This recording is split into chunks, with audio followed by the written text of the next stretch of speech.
अच्छा, इसके बाद हम डिस्कस करेंगे, चूंकि अभी 1 महीना पहले मर्दान बोर्ड ने ये फैसला किया है कि grade 9th and grade first year इनके फिजिक्स, केमिस्ट्री एंड इंग्लिश के जो पेपर्स होंगे वो डिफरेंट मेथड पे हम लेंगे, ठीक है, जिसको हम कहते हैं ऑन स्क्रीन मार्किंग। तो इसके लिए शीट भी आपके साथ डिफरेंट होगा, ठीक है।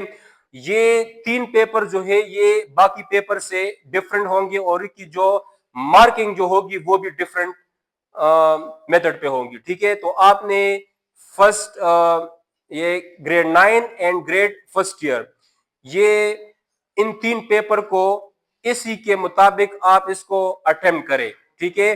स्क्रीन पे आप देख सकते हैं कि आपको बोर्ड में कौन से पेपर दिए जाएंगे, तो स्क्रीन पे आप देख ले, ये पेपर आपको बोर्ड में दिया जाएगा, ठीक है, for physics, for English and for chemistry, ठीक है। इन तीनों पेपर के लिए आपको ये पेपर दिया जाएगा, क्लियर है। अच्छा, इस पेपर का जो फायदा है वो ये है कि इसमें आपने टू द पॉइंट लिखना है, ठीक है। अब इसको हम डिस्कस करेंगे कि किस तरह, लेकिन इस पेपर में आपने टू द पॉइंट लिखना है। इसमें आपको कोई एक्स्ट्रा शीट नहीं मिलेगा कि आपने इसको खत्म किया और दूसरे पेपर्स में आप जब एक शीट को खत्म करते थे तो दूसरा आपको मिलता था एक्स्ट्रा शीट, तो इसमें ये चीज नहीं है, ठीक है। आपने अपनी पेपर को इसी शीट में आपने इसको एंड करना है, ठीक है, आपने इसको खत्म करना है, क्लियर है। वो आगे अभी हम डिस्कस करेंगे। तो आप स्क्रीन पे देख सकते हैं ये आपके साथ है ई शीट, ये आपको बोर्ड के पेपर में आपको दिया जाएगा for physics and chemistry and English के लिए, ठीक है। तो आप इसको देखें, इसके ऊपर लिखा है एग्जामिनेशन, तो इसमें आपने लिखा है एनुअल, ठीक है, एनुअल 1, क्लियर है, एनुअल 1 या सालाना अव्वल, ठीक है, आपने इसमें लिखना है। डेट है तो डेट आपने डालना है, ठीक है, जो भी डेट होगा उसी टाइम आपने उसको फिल करना है, ठीक है। अच्छा, नीचे जब आप आए तो फिल सब्जेक्ट, फिल सब्जेक्ट, अगर इंग्लिश का पेपर हो तो आपने ये इंग्लिश का सर्कल जो है ये आपने फिल करना है।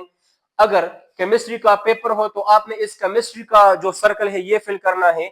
अगर फिजिक्स का पेपर हो तो आपने फिजिक्स का जो सर्कल है ये आपने फिल करना है, ठीक है। इसी के साथ आप देख ले, क्लास में देख ले तो वहां पे 9th लिखा है एंड 10th लिखा है, तो आप 9th क्लास में है तो आपने 9th क्लास की जो सर्कल है उसको आपने क्या करना है, फिल करना है, ठीक है। दूसरी साइड पे आप देख ले तो रोल नंबर लिखा है, रोल नंबर, रोल नंबर आपका जो भी होगा वो आपने इस खानों में लिखना है, ठीक है। लेकिन अगर आप लोगों की नंबर जो है, रोल नंबर अगर 5 डिजिट से, इसको अगर आप देख ले तो ये 6 डिजिट है ना, अगर आपकी रोल नंबर जो है वो 5 डिजिट से, तो आपने पीछे से इसको करना है, ठीक है, पीछे से आपने इसको फिल करना है, बात समझ गए। तो पहला वाला खाना जो है, पहला वाला वो आपके साथ एम्प्टी हो जाएगा, मतलब खाली रह जाएगा, तो वहां पे आपने 0 लिखना है, ठीक है, खाली नहीं छोड़ना, लेकिन आपने वहां पे 0 लिखना है, ठीक है। अच्छा, जो रोल नंबर आपने लिख लिया तो वही हिंसा, वही नंबर आप नीचे आए, नीचे, और वो आप फिल करें, ठीक है। फॉर एग्जाम्पल, लास्ट नंबर में आपने लिख लिया 4, लास्ट नंबर आपने लिख लिया 4, तो आप नीचे आए और 4 की जो बबल है ना उसको आप फिल करें, ठीक है। इस तरह सेकंड लास्ट में आपने फिल किया 7, तो नीचे आए और 7 की जो बबल है आप इसको क्या करें, फिल करें। इसी तरह रोल नंबर आपका इसी तरह रहेगा, ठीक है, तो आप इसको इस तरह फिल किया करें, क्लियर है। तो यह आपके साथ है पहला शीट, क्लियर है। इसके बाद जब आपने इसको फिल किया तो इसके बाद क्या हो जाएगा कि आप अपनी शीट को जो है आप पेज को टर्न करें। जब आप पेज को टर्न करेंगे, जब आप पेज को टर्न करेंगे तो क्या आएगा, पेज नंबर 2, पेज नंबर 1 पे आएगा क्वेश्चन नंबर 1, ठीक है। ये क्वेश्चन नंबर 1 को आप देख ले, मतलब ये है कि आपके साथ 11 क्वेश्चंस है सेक्शन बी में। 11 क्वेश्चन में आपने 8 को अटेम्प्ट करना है, 8 क्वेश्चंस को आपने अटेम्प्ट करना है, ठीक है। तो ये अगर आप चले जाए तो ये 11 तक क्वेश्चन है, तो इस पेज पे सिर्फ आपने क्वेश्चन नंबर 1 का आंसर लिखना है, क्वेश्चन नंबर 1 का, क्वेश्चन नंबर 1 पेपर में जो भी है उसका आंसर आपने सिर्फ इस पेज में लिखना है, ठीक है, किसी दूसरे क्वेश्चन का आंसर आपने इसमें नहीं लिखना, क्लियर है। तो ये आपका क्वेश्चन नंबर 1 हो जाएगा। फिर अगर आप चले जाए फिर अगर आप चले जाए क्वेश्चन नंबर 2 पर, तो यहाँ पे लिखा है क्वेश्चन नंबर 2, तो इसमें सिर्फ आपने क्वेश्चन नंबर 2 का आंसर लिखना है, ठीक है। फिर अगर आप इस तरह चले जाए तो लिखा है क्वेश्चन नंबर 3, तो आपने यहाँ पे सिर्फ क्वेश्चन नंबर 3 का आंसर लिखना है। मतलब ये है कि इसमें आपने किसी दूसरे क्वेश्चन का आंसर नहीं लिखना, ठीक है।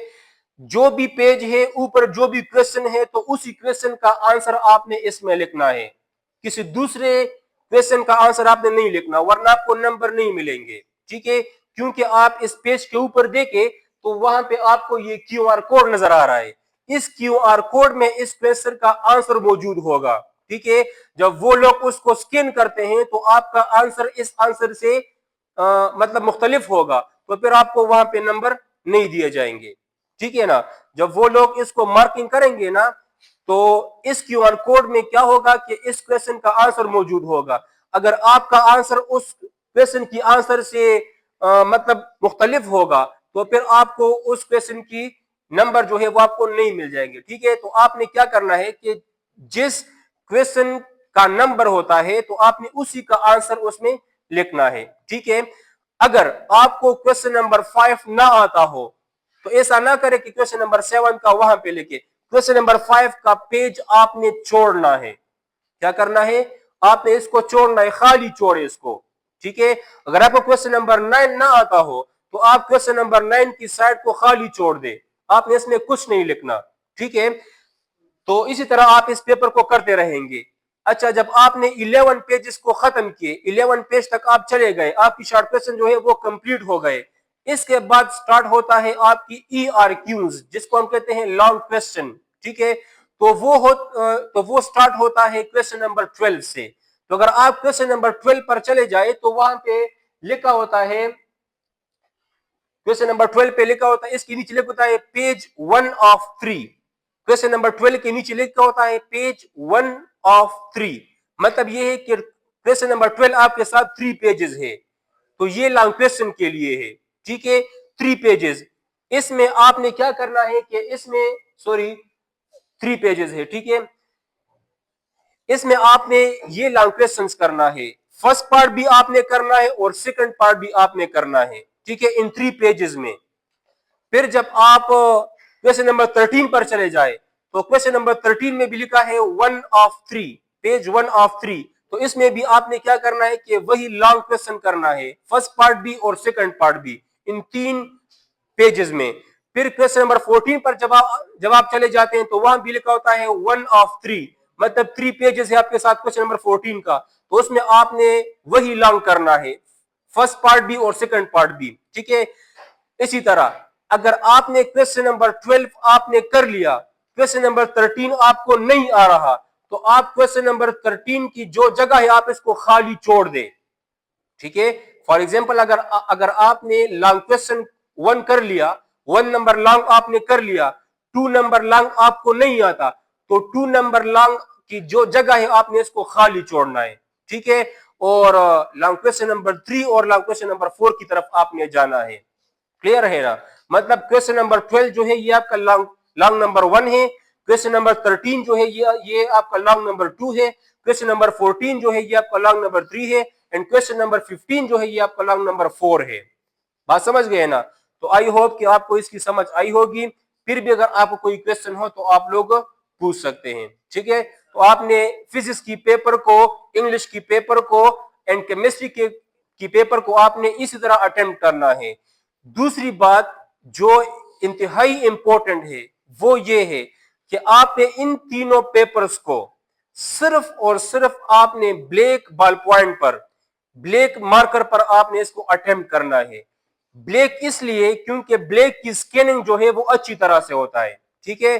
तो दूसरे पेपर में अगर आप लोग रंग बरंग मार्कर या बॉल पॉइंट इस्तेमाल करते हैं तो उसमें कोई बात नहीं है, लेकिन इन तीनों सब्जेक्ट में आपने क्या करना है कि आपने ब्लैक पॉइंटर और ब्लैक मार्कर को आपने यूज करना है। अगर आपने हेडिंग देना है तो ब्लैक मार्कर, अगर आपने जवाब लिखना है तो ब्लैक पॉइंटर, ठीक है। इससे क्या होगा कि आपकी पेपर की जो स्कैनिंग होगी वो आपके साथ अच्छी आएगी, ठीक है। आपको जो है मतलब उनको कोई मसला नहीं होगा इसमें, ठीक है। तो आपने इन तीनों पेपर में black marker and black pointer आपने यूज करना है, मार्कर हेडिंग के लिए और पॉइंटर जो है या बॉल पॉइंट जो है वो आंसर लिखने के लिए, ठीक है। ठीक है, तो it's very very and very important.